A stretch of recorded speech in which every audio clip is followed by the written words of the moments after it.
खुशियों का स्वर लेकर हम चरणों में आए प्रभु वर हम। आशीष पाने शांति निभाने शरण तिहारे आए हम। खुशियों का स्वर लेकर हम संगी सहारा प्रभु वर तू साथी हमारा भगवन तू। संगी सहारा प्रभु वर तू साथी हमारा भगवन तू। सबसे न्यारा तेरा विधान ये जग त्राता जगदीश्वर। सबसे न्यारा तेरा विधान ये जग त्राता जगदीश्वर। खुशियों का स्वर लेकर हम चरणों में आए प्रभु वर हम। आशीष पाने शांति निभाने शरण तिहारे आए हम। खुशियों का स्वर लेकर हम।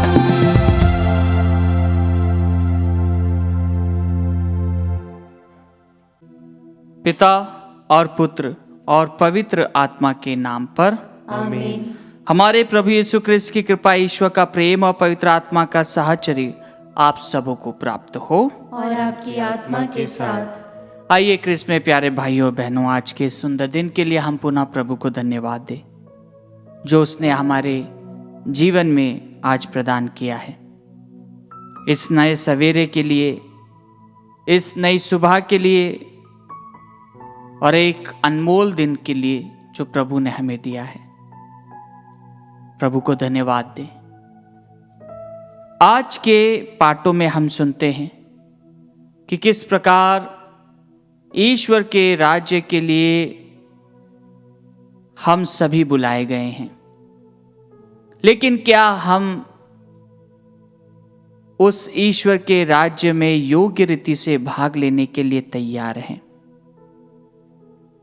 क्या हम उस वस्त्र को धारण करते हैं जो ईश्वर ने हमें प्रदान किया है?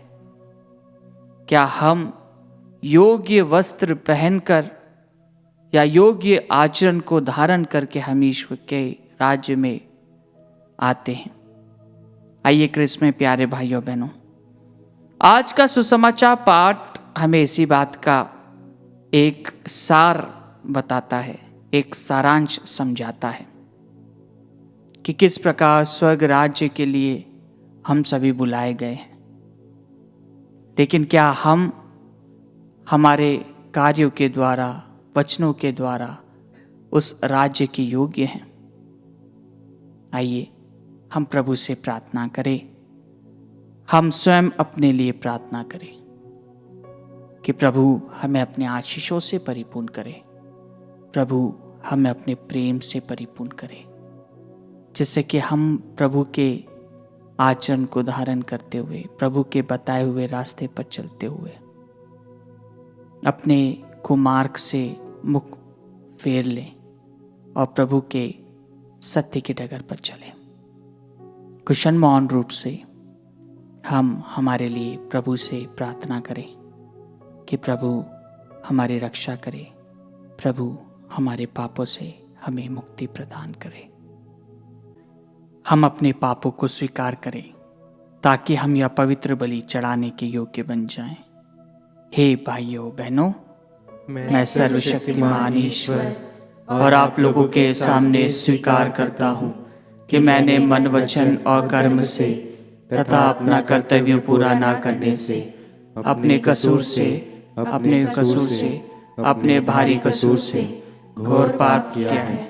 इसलिए मैंने तुकारी धनी मरियम से, सब स्वर्गदूतों, सब संतों और आप लोगों से, हे भाइयों और बहनों, मैं विनती करती हूँ कि आप लोग मेरे लिए प्रभु ईश्वर से प्रार्थना करें। सर्वशक्तिमान ईश्वर हम लोगों पर दया करे और हमारे पाप क्षमा कर हमें अनंत जीवन प्रदान करे। आमीन। हे प्रभु दया कर, हे प्रभु दया कर, हे क्रिस्त दया कर, हे क्रिस्त दया कर, हे प्रभु दया कर। हे प्रभु दया कर। हम प्रार्थना करें। हे ईश्वर, तूने अपने भक्तों के लिए ऐसे वरदान तैयार किए हैं जिन्हें ना आंखों ने देखा ना कानों ने सुना है, हमारे हृदय में अपने प्रेम की धारा प्रवाहित कर, ताकि हम सब कुछ में और सबसे बढ़कर तुझे प्यार करें और उस प्रतिज्ञा के भागी बन जाएं जो मानवीय कल्पना के परे है। हम यह प्रार्थना करते हैं अपने प्रभु तेरे पुत्र यीशु क्रिस्त के द्वारा, जो तेरे तथा पवित्र आत्मा के संग एक ईश्वर होकर युगान युग जीते और राज्य करते हैं। आमीन। प्रभु आपके हृदय जीवा को खोले, जिस आप योग्य रीति से प्रभु की वाणी सुना सके। पिता पुत्र पवित्र आत्मा के नाम पर आमीन।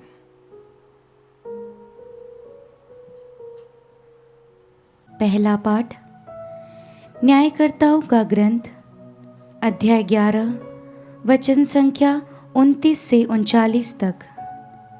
पाठ का मूल वाक्य: जो पहला व्यक्ति मेरे घर से निकलेगा, मैं उसे प्रभु को बलि के रूप में चढ़ाऊंगा। उस समय प्रभु की आत्मा ने यिफ्ता को प्रेरित किया। यिफ्ता गिलाद और मनस्से को पार कर गिलाद और मिस्पा नामक स्थान पहुंचा और वहां से अम्मोनियों के यहाँ आया। यिफ्ता ने यह कहते हुए प्रभु के सामने मन्नत मानी, यदि तू अम्मोनियों को मेरे हवाले कर देगा और मैं सकुशल लौटूंगा, तो जो पहला व्यक्ति मेरी अगवानी करने मेरे घर से निकलेगा, वह प्रभु का होगा और मैं उसकी होम बलि चढ़ाऊंगा। यिफ्ता अम्मोनियों के विरुद्ध युद्ध करने निकला और प्रभु ने उनको उसके हवाले कर दिया। यिफ्ता ने आरोएर से मिन्नित के आसपास तक 20 नगरों को जीता और आबोल करामीम तक अम्मोनियों को बुरी तरह परास्त कर दिया। इस प्रकार अम्मोनी लोग इज़राइल के अधीन हो गए। जब यिफ्ता मिस्पा में अपने यहाँ लौटा, तो उसकी पुत्री द्वार से निकलकर डफली बजाते और नाचते हुए उसकी अगवानी करने आई। वह उसकी अकेली संतान थी। उसके सिवा यिफ्ता का ना तो कोई पुत्र था और ना कोई पुत्री। यिफ्ता ने उसे देखते ही अपने वस्त्र फाड़कर कहा, हाय बेटी, तुमने मुझे मारा है, तुमने मुझे महान संकट में डाल दिया है। मैं प्रभु को वचन दे चुका हूँ, मैं उसे वापस नहीं ले सकता। उसने उत्तर दिया, पिताजी, आप प्रभु को वचन दे चुके हैं, आप मेरे विषय में अपनी मन्नत पूरी कीजिए, क्योंकि प्रभु ने आपको अपने शत्रुओं से, अम्मोनियों से बदला चुकाने का वरदान दिया है। इसके बाद उसने अपने पिता से कहा, एक निवेदन है, मुझे 2 महीने का समय दीजिए, जिससे मैं पहाड़ पर जाकर अपनी सखियों के साथ अपने कुंवारेपन का शोक मनाऊं। उसने उत्तर दिया, जाओ। उसे 2 महीने के लिए जाने दिया। वह अपनी सखियों के साथ चली गई और उसने पहाड़ पर अपने कुंवारेपन का शोक मनाया। वह 2 महीने बाद अपने पिता के यहाँ लौटी और उसने उसके विषय में अपनी मन्नत पूरी कर दी। प्रभु की वाणी। ईश्वर को धन्यवाद। भजन अनुवाक्य। हे प्रभु, मैं तेरी आज्ञाओं का पालन करने आया हूँ। हे प्रभु, मैं तेरी आज्ञाओं का पालन करने आया हूँ। धन्य है वह मनुष्य जो प्रभु पर भरोसा रखता है और भटकने वाले विधर्मियों का साथ नहीं देता। अनुवाक्य। हे प्रभु, मैं तेरी आज्ञाओं का पालन करने आया हूँ। तूने ना तो यज्ञ चाहा और ना चढ़ावा, किंतु तूने मुझे सुनने के कान दिए। तूने ना तो होम मांगा और ना बलिदान, इसलिए मैंने कहा, देख मैं आ रहा हूँ। अनुवाक्य। हे प्रभु, मैं तेरी आज्ञाओं का पालन करने आया हूँ। मुझे धर्म ग्रंथ में यह आदेश दिया गया है कि मैं तेरी आज्ञाओं का पालन करूं। हे मेरे ईश्वर, तेरी इच्छा पूरी करने में मुझे आनंद आता है। तेरा नियम मेरे हृदय में घर कर गया है। अनुवाक्य। हे प्रभु, मैं तेरी आज्ञाओं का पालन करने आया हूँ। मैंने सबों के सामने तेरे न्याय का बखान किया। तू जानता है कि मैंने अपना मुंह बंद नहीं रखा। अनुवाक्य, हे प्रभु, मैं तेरी आज्ञाओं का पालन करने आया हूँ। जय घोष। हालेलुया। आज अपना हृदय कठोर ना बनाओ, प्रभु की वाणी पर ध्यान दो। हालेलुया।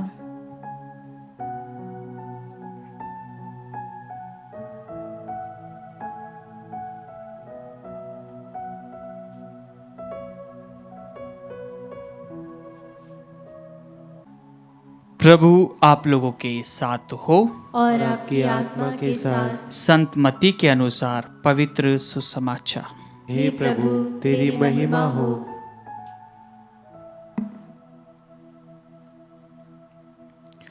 यीशु महायाजकों और जनता के नेताओं को फिर दृष्टांत सुनाने लगे। उन्होंने कहा, स्वर्ग का राज्य उस राजा के सदृश है जिसने अपने पुत्र के विवाह में भोज दिया।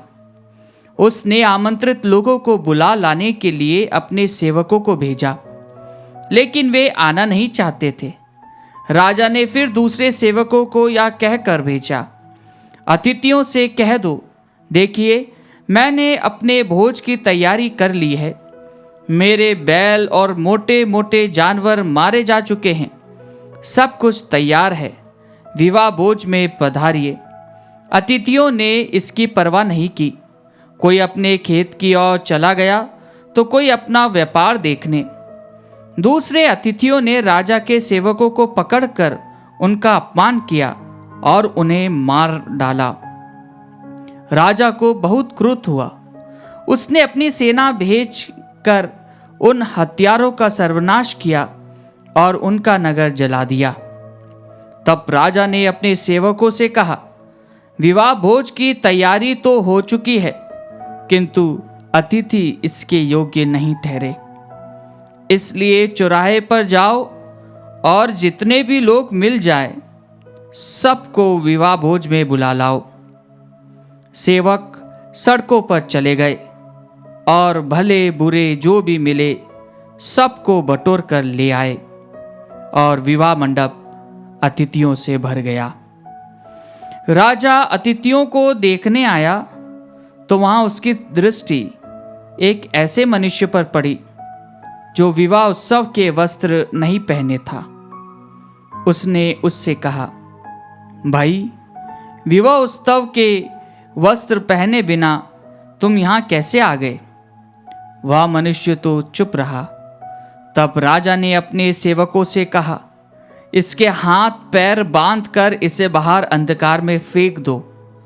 वहां वे लोग रोएंगे और दांत पीसते रहेंगे, क्योंकि बुलाए हुए तो बहुत है पर चुने हुए थोड़े हैं। यह प्रभु का सुसमाचार है। हे क्रिस्त, तेरी स्तुति हो।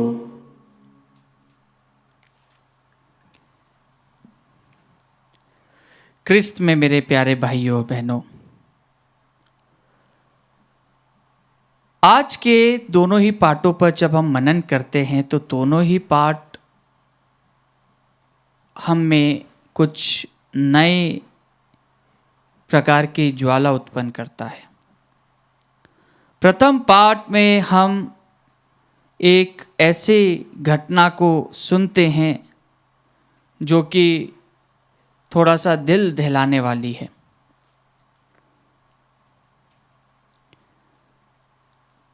एक पिता ईश्वर से वादा करता है कि प्रभु, तूने मेरी रक्षा की है, तूने मेरा बचाव किया है और तू हमेशा मेरे साथ रहता है, तू मेरी रक्षा करता है।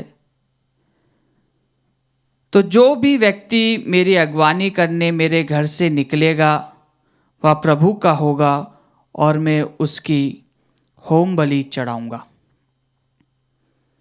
और जब वह यफ्ता अमोनियों के विरुद्ध युद्ध करने निकला और प्रभु ने उनको उसके हवाले कर दिया,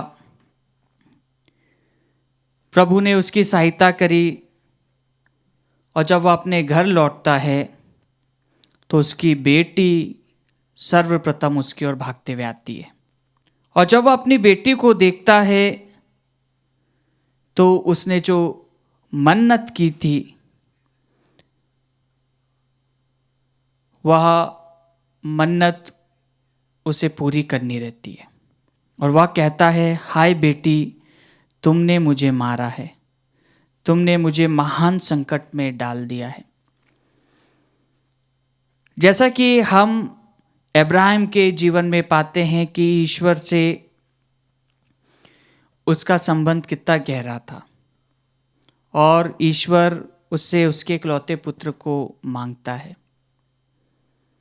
और उसी प्रकार आज के इस प्रथम पाठ में हम यह दूसरी घटना पाते हैं जो कि एक पिता और एक बेटी की है, यफ्ता।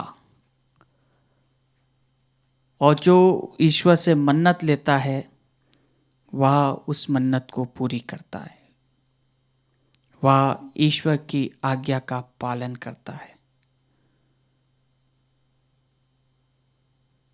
आज के अनुवाक्य में हमने कहा कि हे प्रभु, मैं तेरी आज्ञाओं का पालन करने आया हूं। जब हम इन वचनों पर मनन करते हैं तो पुराने विधान में आज्ञा का उल्लंघन ही सबसे बड़ा पाप था। ईश्वर की आज्ञा का जो उल्लंघन करता था वह पाप करता था और यही बड़ी सजा उन्हें मिलती थी, इसकी बड़ी सजा उन्हें मिलती थी। आज के सुसमाचार पाठ में जब हम मनन करते हैं, जब आज के सुसमाचार पाठ को हम सुनते हैं तो आज का सुसमाचार पाठ भी बहुत ही थोड़ा सा गोल मटोल है। एक प्रकार से चक्रव्यूह के तौर पर हम इसको देख सकते हैं कि एक राजा है, उसके घर पे शादी है, वो अतिथियों को बुला रहा है, अतिथि नहीं आ रहे हैं, अतिथि लोग आने के लिए तैयार नहीं है। उनको बुलाने के लिए सेवकों को भेजा जाता है और जो अतिथि रहते हैं वे बहाना तो बनाते ही हैं, उसके बाद में सेवकों का अपमान करते हैं और उन्हें मार डालते हैं। एक शादी का एक भोज की तैयारी हो रही है और यहाँ पर मार भी डाला गया। उसके बाद में राजा अपने सैनिकों को भेजता है, वो उन सबको जिन्होंने उनके सेवकों को मारा उनको मारता है। राजा भोज की तैयारी अच्छे से कर लेता है, मोटे मोटे जानवर मारे जा चुके हैं, सब कुछ तैयार है, विवाह भोज में पधारिए ऐसा पैगाम वो वापस से भेजता है, लेकिन लोग नहीं आते हैं। फिर राजा क्या करता है, फिर राजा चौक पर जो भी हैं उन तमाम भाई बहनों को बुला लो, अपने सेवकों को बोलता है कि तुम जाओ और जो भी तुमको मिले तुम उन्हें बुला लो, चौराहों पर जाओ और जो भी मिले उन्हें बुला लो। सेवक लोग चौराहे पर जाते हैं, जो भी मिलते हैं उनको बुला लेते हैं। बहुत अच्छी बात है, कितना अच्छा काम है। बहुत भीड़ हो जाती है। फिर राजा आता है। जब वह देखता है कि बहुत सारे अतिथि हो गए हैं, उसकी दृष्टि एक ऐसे व्यक्ति पर जाती है जो विवाह उत्सव के वस्त्र नहीं पहने रहता है। वहाँ पर क्रोध होता है और वो क्या करता है, वह अपने सेवकों से कहता है, इसके हाथ पैर बांध कर इसे बाहर निकाल के फेंक दो। वे लोग रोएंगे और दांत पीसते रहेंगे। कितना एक समझ के परे एक जो व्यवहार है हम वह देखते हैं। उसने तमाम लोगों को बुलाया, लेकिन जिन्होंने उसकी आज्ञा का उल्लंघन किया वह उनके साथ में कोई पक्षपात नहीं करता, वह उनके साथ में कोई समझौता नहीं करता। और यही ईश्वर की जो परंपरा है, जो ईश्वर का विधान है, हम उसमें पाते हैं कि ईश्वर सबों का न्याय करता है। और यही बात प्रभु यीशु बड़े अच्छे ढंग से कहते हैं, क्योंकि बुलाए हुए तो बहुत है पर चुने हुए थोड़े हैं। आज के दौर में हम जब हमारी बुलाहट को देखते हैं तो कई सारी चुनौतियां हमारे जीवन में हैं। हर एक व्यक्ति के जीवन में चुनौतियां हैं, हर एक व्यक्ति के जीवन में संघर्ष है, हर एक व्यक्ति किसी ना किसी बात से जूझ रहा है। लेकिन क्या हम उस प्रभु की आज्ञा का पालन करते हुए, जो प्रभु ने हमसे किया है, क्या हम उस पर मनन करते हुए उस पर चलते हैं? आज प्रभु का वचन हमसे कहता है, क्या हम प्रभु को अपना सब कुछ समझते हुए उसके पास आने के लिए तैयार हैं? क्या हम उसे स्वीकारने के लिए तैयार हैं? क्या हम उसके वस्त्रों को ग्रहण करने के लिए तैयार हैं? उसकी शिक्षाओं को ग्रहण करने के लिए तैयार हैं? क्या हम उसके बताए हुए रास्ते पर चलते हैं? आइए, जब कभी हम प्रभु से विमुख हो गए हैं, प्रभु से दूर हो गए हैं, हम प्रभु से क्षमा मांगे कि प्रभु आप हमें अपनी छत्र छाया में रखिए, आप हमें अपने प्रेम के बाहुबल से प्रकाशित कीजिए। कुशन मौन रूप से हम अपने लिए प्रार्थना करें एवं हमारे परिवार के प्रत्येक व्यक्ति के पापों की क्षमा के लिए प्रार्थना करें। उनका नाम लेते हुए प्रभु के क्रूसित देह की ओर चढ़ाते हुए उनसे प्रार्थना करें कि प्रभु आप हमें क्षमा कीजिए, आप हमारे गुनाहों को क्षमा कीजिए। और पूरे दिल पूरे मन से हम अपने आप को प्रभु को समर्पित करें, क्योंकि हमारा प्रभु हमसे प्यार करता है। आइए हम हमारे सारे निवेदनों को, सारी प्रार्थनाओं को इस पवित्र वेदी पर अर्पित करते हुए उन तमाम भाई बहनों के लिए जिनके लिए हम प्रार्थना करने चाहते हैं, जब कटोरा ऊपर उठाया जाए तो उन तमाम भाई बहनों को आप जहाँ कहीं पर भी बैठे हैं उनका नाम लेकर उस कटोरे के अंदर अर्पित करें, जिससे कि प्रभु उन्हें उनके सारे बंधनों से मुक्ति प्रदान करें।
से कबूल करो तुम प्रभु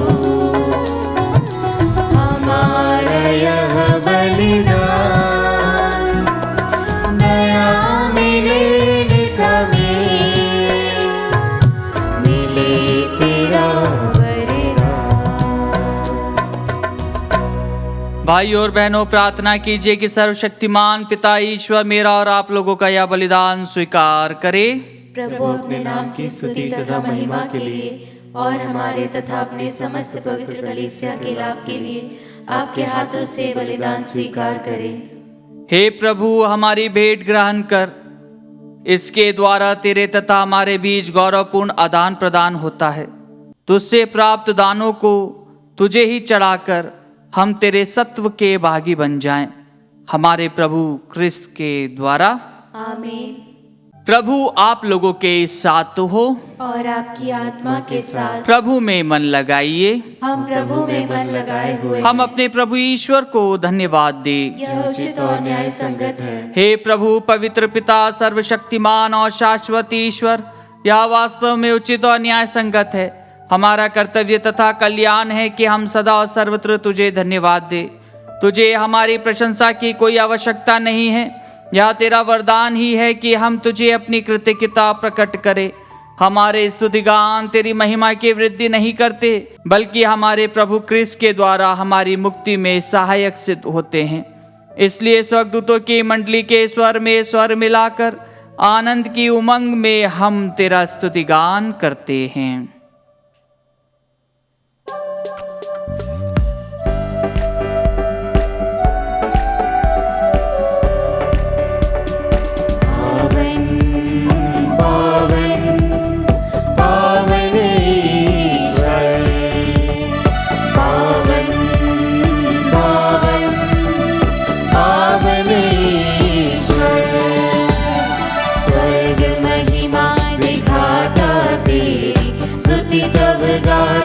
पृथ्वी सारी स्वर्ग महिमा दिखाता तेरी स्तुति तब गाती पृथ्वी सारी।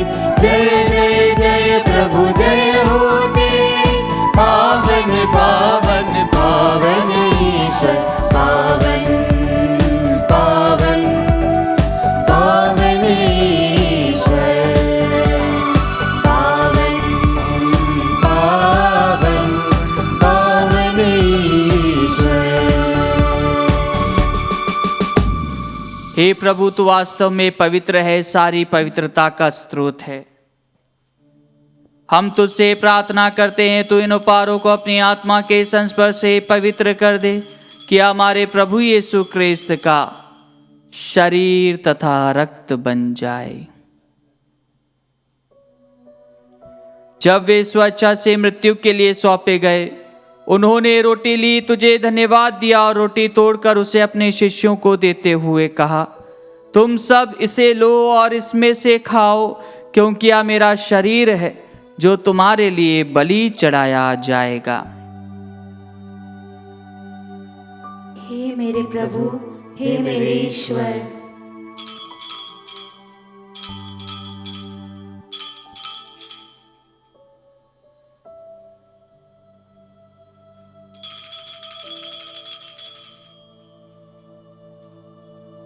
इसी भांति भोजन के बाद उन्होंने कटोरा लिया, तुझे धन्यवाद दिया और उसे अपने शिष्य को देते हुए कहा, तुम सब इसे लो और इसमें से पियो, क्योंकि यह मेरे रक्त का कटोरा है, नवीन और अनंत व्यवधान का रक्त, जो तुम्हारे और बहुतों के पापों की क्षमा के लिए बहाया जाएगा। तुम मेरी स्मृति में यह किया करो। हे मेरे प्रभु, हे मेरे ईश्वर।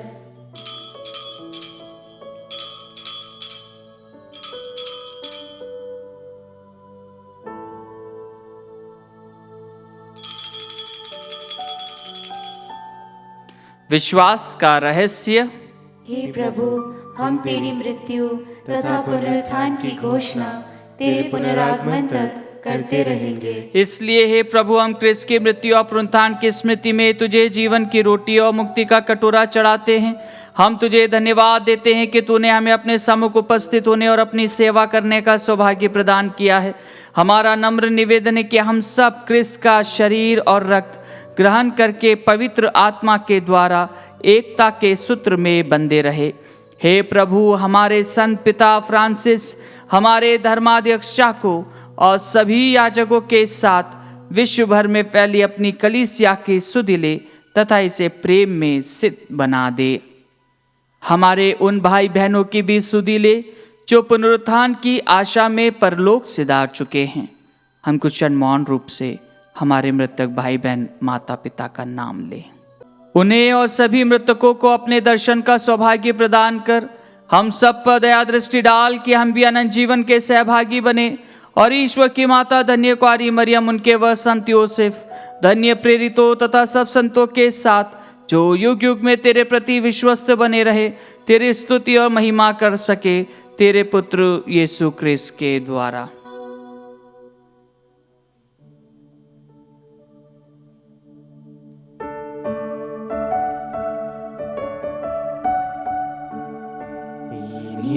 प्रभु क्रिस्त के द्वारा, इन्हीं के साथ और इन्हीं में, हे सर्वशक्तिमान पिता ईश्वर, पवित्र आत्मा के साथ सारा गौरव तथा सम्मान युगानुयुग तेरा ही है।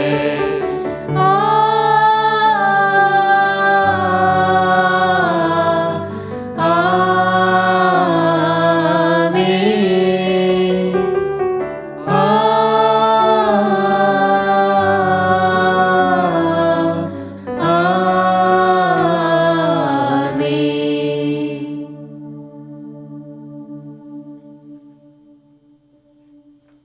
हम सब मिलकर पिता ईश्वर से प्रार्थना करें जैसे प्रभु यीशु ने हमें सिखाया है। हे हमारे पिता जो स्वर्ग में है, तेरा नाम पवित्र माना जाए, तेरा राज्य आए, तेरी इच्छा जैसे स्वर्ग में है वैसे इस पृथ्वी पर भी पूरी हो।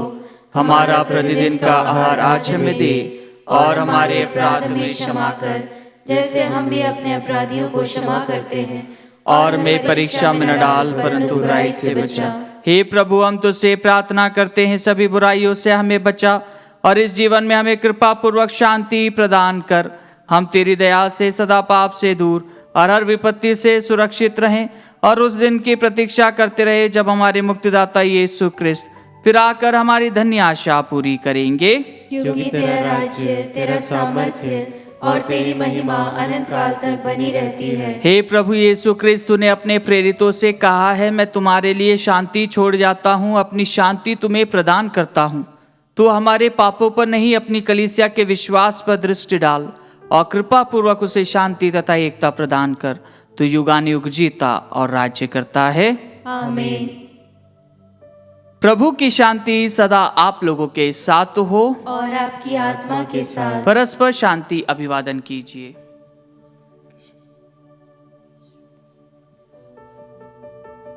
हे ईश्वर के मेमने, तू संसार के पाप हर लेता है, हम पर दया कर। हे ईश्वर के मेमने, तू संसार के पाप हर लेता है, हम पर दया कर। हे ईश्वर के मेमने, तू संसार के पाप हर लेता है, हमें शांति प्रदान कर।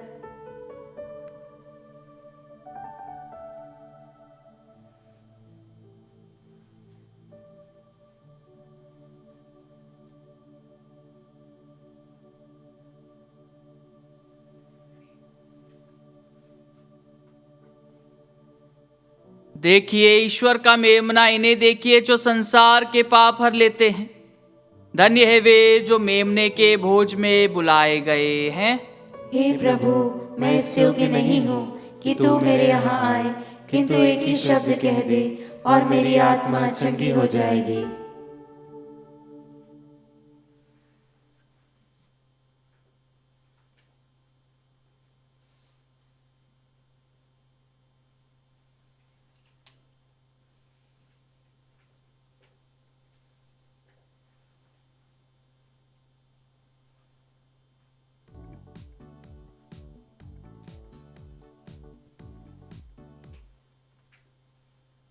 हे मेरे प्रभु यीशु, मैं सारे हृदय से विश्वास करती हूँ कि आप पवित्र यूकरिस्तीय संस्कार में उपस्थित हैं। हे प्रभु, मैं सभी चीज़ों से बढ़कर आपको प्रेम करती हूँ और मेरी यही अभिलाषा है कि आप मेरी आत्मा में आकर बस जाएं, क्योंकि हे प्रभु, मैं आपको आज ग्रहण करने में असमर्थ हूँ। हे प्रभु, आध्यात्मिक रूप से आकर मेरे हृदय में समा जाइए। हे यीशु, मैं आज आप में एक होना चाहती हूँ और आप में समा जाना चाहती हूँ। हे प्रभु, यह कभी ना होने पाए कि मैं आपसे कभी अलग हो जाऊं। आमीन। हम प्रार्थना करें। हे प्रभु, इस संस्कार के द्वारा तूने हमें क्रिस्त का सहभागी बनाया है। इस पृथ्वी पर हम उन्हीं के सदृश बन जाएं और स्वर्ग में उनके साथ उत्तराधिकार प्राप्त करें। हमारी दीन याचना सुन ले, उन्हीं हमारे प्रभु क्रिस्त के द्वारा। आमीन। प्रभु आप लोगों के साथ हो और आपकी आत्मा के साथ। सर्वशक्तिमान ईश्वर पिता और पुत्र और पवित्र आत्मा आप लोगों को आशीर्वाद प्रदान करे। आमीन। आप लोग विदा ले, क्रिस्त की शांति में जीवन बिताएं। ईश्वर को धन्यवाद।